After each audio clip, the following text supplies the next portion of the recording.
Right. Good afternoon, everybody. We're here at Downing Street to deliver the judge's report out of CEDAWinLAW People's Tribunal.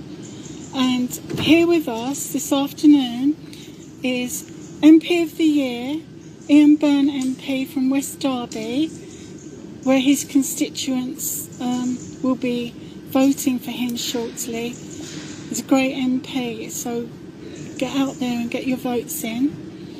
And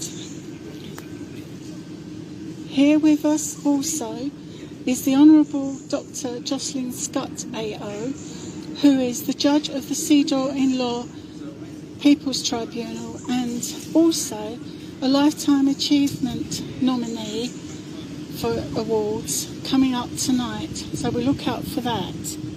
So we're going to Ian first, and Ian will tell us his words about what we've done today. Quite humbled really to be part of this today. It's been a real pleasure being a part of this campaign, and I think I'm speaking on behalf of the 5,600 women who were born in the 50s in West Derby who have been cruelly treated with injustice. And I'm getting so many emails from so many people who are really struggling at this time. So this campaign is hugely important to myself, hugely important to the country, and I'm just in awe of the people who are involved in this campaign, both Joanne and Jocelyn, and what they've done, and the fortitude and determination to see justice done and justice served. So it's quite humbling to be a part of this, as I said, and I'll do whatever I can while I'm in Parliament to make sure that this campaign is successful and justice is seen to be done, and the people who are emailing me on a daily basis, really struggling in West Derby and indeed across the country, can actually get what they fully deserve. So everybody sign early day motion 430, please. Thank you. Over to Jocelyn. I'd like to endorse what our MP has said here. For the women of Derby, born in the 1950s, like the women all over this United Kingdom who were born in the 1950s and who were deliberately singled out to bear the burden all alone of the raise in age, the pension age, from 60 to 65 for women.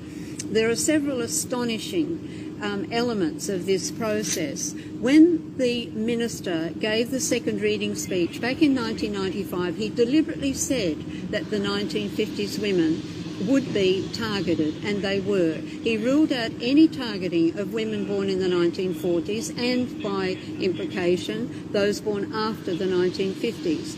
It's absolutely clear that direct discrimination on the grounds of sex and gender has happened here, and direct discrimination on the grounds of age, because women born in the 1950s were treated less favourably than women born in the 1940s, women born in the 1960s and onwards, and men born in any year whatsoever. Saying that the men had a 65-year retirement age all through, well, from 1940 onwards, is not an answer to the less favourable treatment of women in the 1950s, born in the 1950s.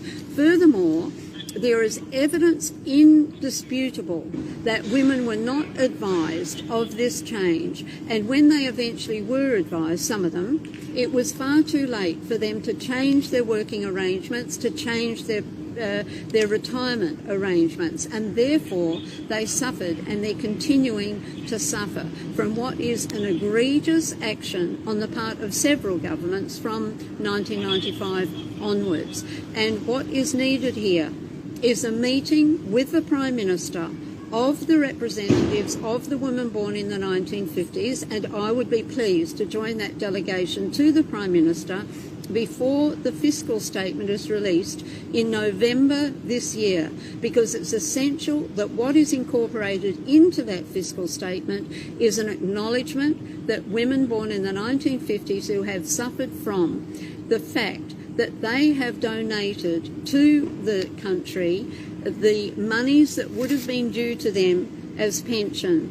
And it's necessary that a proper, wholesome settlement is determined to be worked out by the Prime Minister and by representatives of the 1950s women.